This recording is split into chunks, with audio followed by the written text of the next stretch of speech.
구약성경 민수기서 35장 22절에서 34절입니다. 한 사람이 한 사람의 생명을 해친다라고 하는 것은 매우 심각한 문제입니다. 이것은 예전이나 지금이나 변함이 없습니다. 그것이 의도적이든 비의도적이든 생명을 해치는 일은 대단히 중대한 문제입니다. 이스라엘 자손이 가나안 땅에 들어가게 되면 과실치사로 부지 중에 사람을 죽인 자에 대하여 가족 보복자, 피해 보복자에 의해서 죽임을 당하지 아니하도록 도피성에 몸을 피하도록 하셨습니다. 이것은 하나님이 창조하신 생명을 소중히 여기시는 하나님의 그 뜻을 알 수가 있죠. 그곳에 들어가게 되면 이제 회중들이 배심원이 되어서 공개적인 판결을 받게 되어집니다. 그래서 과실치사라고 하는 것이 밝혀지게 되면 죽지 않고 그곳에서 보호를 받게 됩니다. 이것은 외국인이나 나그네라 할지라도 이곳에 도피할 수 있게 하셨습니다. 그러나 이런 재판 가운데서 그가 악의로 살인한 것이 드러날 경우에는 그를 복수자에게 넘겨서 공개 처형을 받도록 했습니다. 철연장이나 돌이나 나무나 어떤 살인 도구를 의도적으로 준비해서 의도된 그런 계획 속에서 사람을 죽인 자입니다. 아니면 도구를 쓰지 않았다 하더라도 사람을 미워해서 밀쳐서 죽이든지 떨어뜨려 죽든지 무엇을 던져서 죽이게 하든지 그것도 전부 고의로 살인한 자가 되는 것입니다. 자, 그러면 악의가 없는 과실치사는 뭘까요?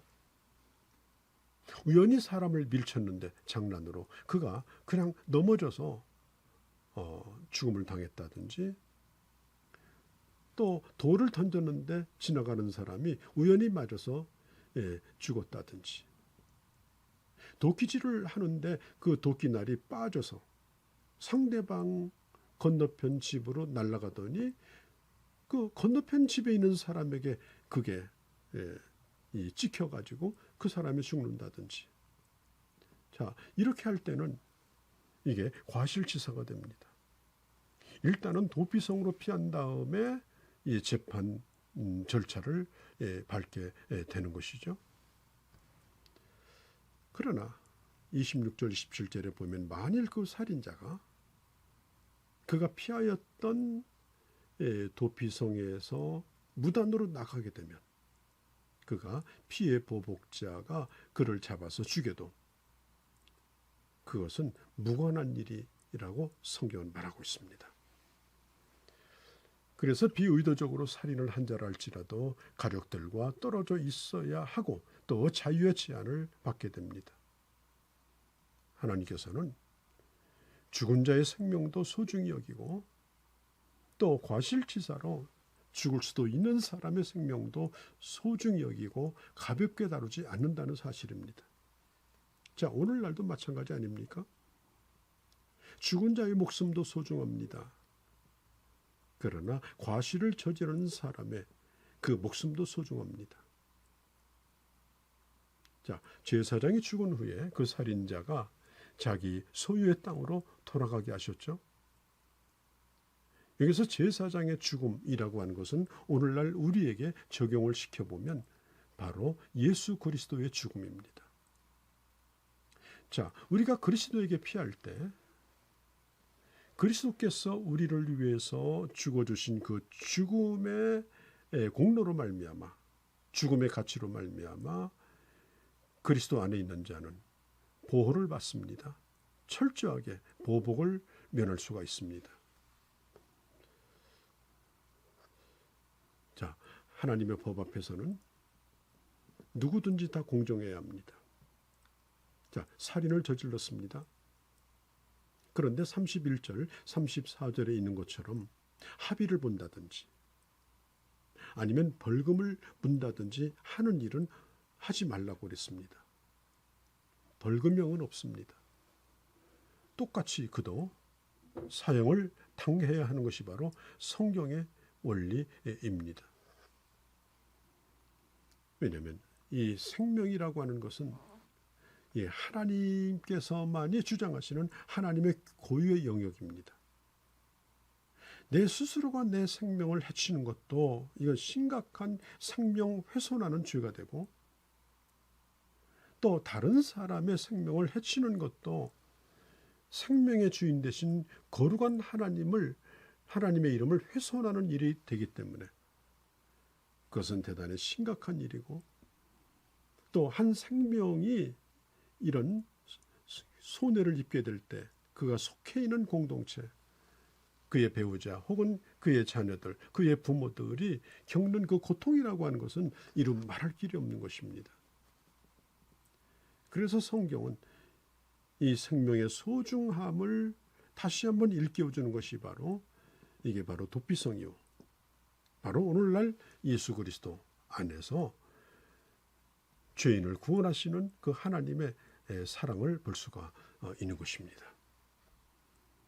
하나님께서는 이스라엘이 그 땅에서 난 소산으로 풍성한 생명을 누리기를 원하십니다. 그래서 그 땅에서 사람을 죽여서 그 하나님의 뜻을 거스리는 것, 그것은 하나님이 주신 땅을 더럽히는 일입니다. 레위기서 18장 25절에 보면 이렇게 말하죠. 그 땅에서 사람을 죽여서 하나님의 뜻을 거스리면 그 땅을 더럽히는 것이다. 그 땅이 더러워지면 하나님께서도 그 악을 벌하실 것이다. 그 땅도 순순히 그 주인을 토하여 낼 것이라고 했습니다. 자, 우리가 10계명 가운데 6계명을 보면 살인하지 말라라고 하셨죠.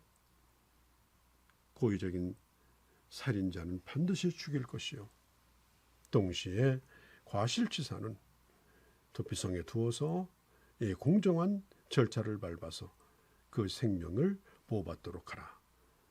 성경이 우리에게 주시는 바입니다. 자, 하나님은 우리에게 생명을 소중히 여기라고 말하십니다. 여러분, 내 생명은 사실 내 것이 아닙니다. 내가 내 생명을 소중히 여겨야 합니다. 그리고 내 생명을 내가 내 마음대로 할 수 있다는 생각은 애초부터 여러분은 버리시기 바랍니다. 그것은 하나님의 권한이요, 하나님의 주권입니다. 생명을 살게도 하시고 죽게도 하시고 있게도 하시고 데려가기도 하시는 것이 하나님의 주권입니다. 자, 죄로 말미암아 죽을 수밖에 없는 죄인들이 살기 위해서 도피성인 예수 그리스도에게 피할 때 예수 그리스도께서 친히 대제사장이 되셔서 자기 몸을 십자가에 버려 단 한 번의 제사로 영원한 제사를 드리기 위해서 우리로 하여금 피할 길을 열어주셨습니다. 누구든지 그리스도에게 피하면 그리스도 안에 있는 자에게는 로마서 8장 1절 2절에 있는 것처럼 결코 정죄함이 없다고 했습니다. 로마서 10장 9절에 누구든지 주 예수의 이름을 부르는 자는 구원을 얻게 하겠다고 했습니다. 예수 그리스도 안에 있는 하나님의 사람들은 영원히 죽지 않는 생명을 하나님께서 베풀어 주시는 것이죠. 자, 우리가 한 가지 더 볼 것은 27절입니다. 도피성에서 떠날 때 위험에 빠진다. 세상과 하나님 사이를 아슬아슬하게 그 경계선을 드나들면서 그렇게 걸어가는 사람은 하나님의 절대적 보호를 받을 수가 없습니다. 하나님과 세상을 겸하여 섬긴다면 아주 결정적인 위험을 맞을 수도 있습니다. 그렇게 하다가 하나님을 떠나가면 그것은 끝장납니다. 사랑하는 성도 여러분, 주님을 절대 떠나시면 안 됩니다.